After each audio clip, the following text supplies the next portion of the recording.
कभी सोचा है कि किसी की सैलरी असल में तय कैसे होती है? क्या ये सिर्फ बॉस के अच्छे या बुरे मूड पर डिपेंड करता है? नहीं, असल में इसके पीछे बहुत गहरी इकोनॉमिक्स काम करती है।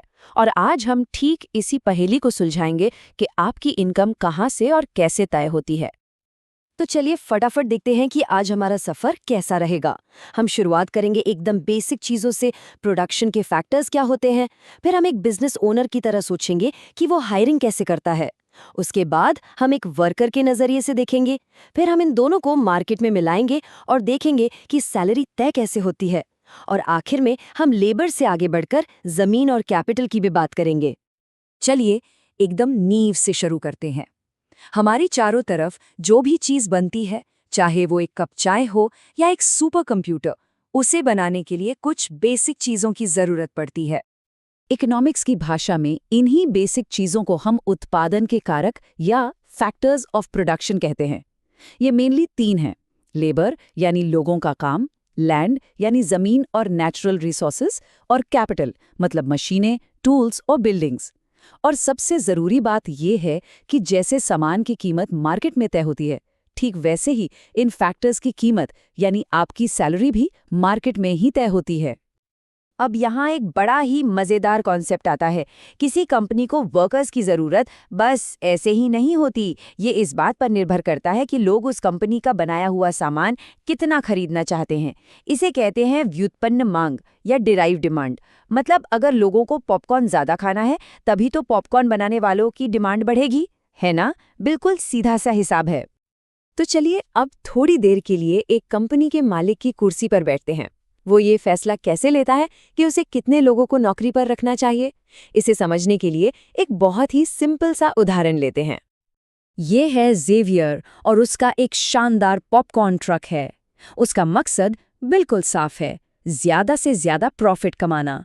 अब उसके सामने यही सवाल है कि वो 1, 2 या शायद 5 कर्मचारी रखे जिससे उसका प्रॉफिट सबसे ज्यादा हो। इस सवाल का जवाब ढूंढने के लिए ज़ेवियर एक बहुत ही ज़रूरी आइडिया का इस्तेमाल करता है: श्रम का सीमांत उत्पाद या MPL। इसका मतलब बस इतना है, एक और वर्कर को हायर करने से कितना एक्स्ट्रा पॉपकॉर्न बनेगा। सोचिए, अगर ज़ेवियर एक और बंदे को काम पर रखता है तो क्या प्रोडक्शन डबल हो जाएगा? नहीं, ज़रूरी नहीं है। और यहीं पर ये कॉन्सेप्ट काम आता है। जरा इस टेबल पर नजर डालिए। जब ज़ेवियर पहला वर्कर रखता है तो 30 बाल्टी पॉपकॉर्न बनती हैं। दूसरा वर्कर आता है तो टोटल 55 बाल्टियां बनती हैं। मतलब दूसरे ने 25 बाल्टियों का एक्स्ट्रा प्रोडक्शन किया। एक चीज नोटिस कीजिए, हर नया वर्कर पिछले वाले से थोड़ा कम प्रोडक्शन जोड़ रहा है। इसे कहते हैं ह्रासमान सीमांत उत्पाद। ऐसा क्यों? भाई, एक ही पॉपकॉर्न मशीन पर बहुत ज्यादा लोग काम करेंगे तो एक दूसरे से टकराएंगे ही, जिससे प्रोडक्टिविटी थोड़ी कम हो जाएगी। अब ज़ेवियर अपने वर्कर्स को पॉपकॉर्न की बाल्टियों में तो सैलरी दे नहीं सकता, है ना? उसे ये जानना है कि हर वर्कर असल में कंपनी के लिए कितने रुपए की वैल्यू बना रहा है। और यहीं से असली खेल शुरू होता है। इसके लिए हम निकालते हैं श्रम के सीमांत उत्पाद का मूल्य या VMPL। ये बहुत आसान है। हर वर्कर ने जो एक्स्ट्रा पॉपकॉर्न बनाया उसे एक बाल्टी की कीमत से मल्टीप्लाई कर दो। मान लीजिए एक बाल्टी पॉपकॉर्न $5 की है, तो इस टेबल के हिसाब से पहला वर्कर $150 की वैल्यू लाता है, दूसरा $125 की और तीसरा $100 की। अब देखिए, ज़ेवियर के पास सिर्फ ये नहीं है कि कौन कितनी बाल्टियां बना रहा है, बल्कि ये है कि कौन कितने डॉलर कमाकर दे रहा है। ये एक गेम चेंजर है। अब वो हर वर्कर की वैल्यू को उसकी सैलरी से सीधे सीधे कंपेयर कर सकता है। तो अब आता है सबसे बड़ा, सबसे जरूरी नियम। एक प्रॉफिट कमाने वाली फर्म तब तक वर्कर्स को हायर करती रहेगी जब तक वर्कर की लाई हुई वैल्यू यानी VMPL उसकी सैलरी यानी वेज से ज्यादा या बराबर हो। अगर ज़ेवियर को एक वर्कर को $90 रोज देने पड़े तो वो 3 वर्कर्स रखेगा, क्योंकि तीसरे वर्कर का VMPL $100 है। लेकिन वो चौथा वर्कर नहीं रखेगा, क्योंकि उसका VMPL सिर्फ $75 है, जो उसकी $90 की सैलरी से कम है। बस यही है हायरिंग का पूरा राज। ठीक है, तो हमने सिक्के का एक पहलू देख लिया, कंपनी कैसे सोचती है। लेकिन मार्केट में एक दूसरा उतना ही जरूरी प्लेयर भी है, और वो है वर्कर।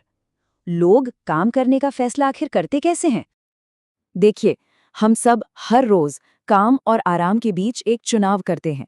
जब आप काम कर रहे होते हैं तो आप आराम नहीं कर सकते, इसलिए जो सैलरी आप कमाते हैं वो आपके आराम की अवसर लागत या अपॉर्चुनिटी कॉस्ट है।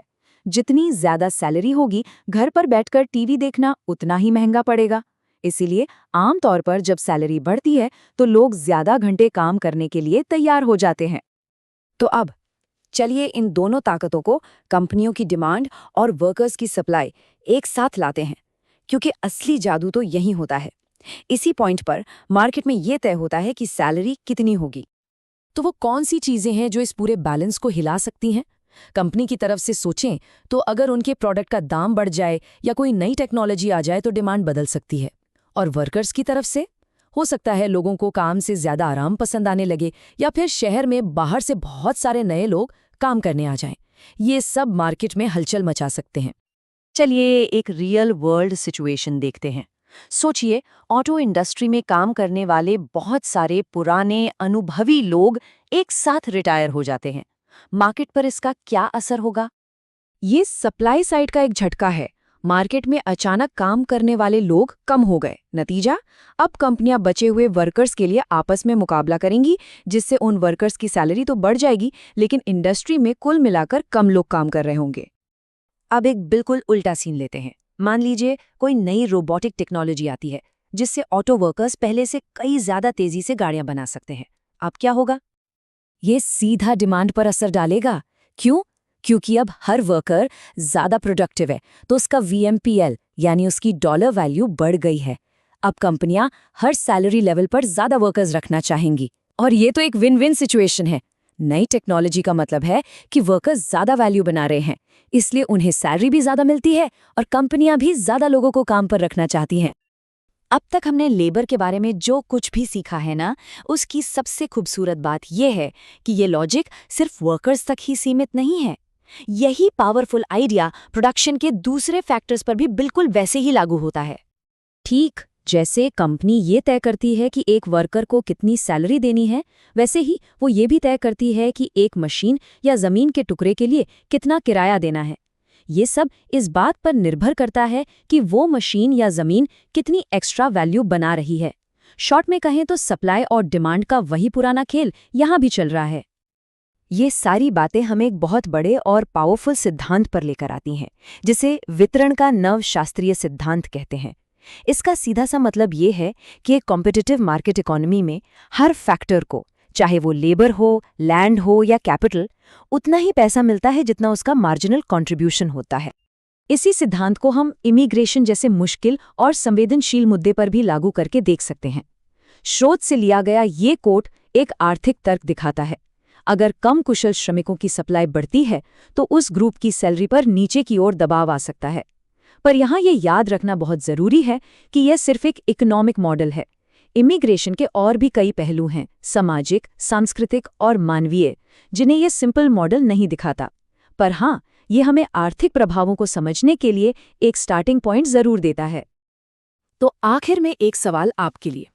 आज हमने जो फ्रेमवर्क सीखा है उसका इस्तेमाल करके सोचिए, अगर किसी एक फील्ड में वर्कर्स की सप्लाई अचानक से बढ़ जाए तो इकोनॉमी में किन लोगों को फायदा हो सकता है और किन्हें शायद नुकसान झेलना पड़ सकता है। ये सवाल दिखाता है कि इकोनॉमिक्स सिर्फ थ्योरी के बारे में नहीं है, बल्कि ये हमारे आसपास की दुनिया को समझने का एक बहुत ही पावरफुल नजरिया है।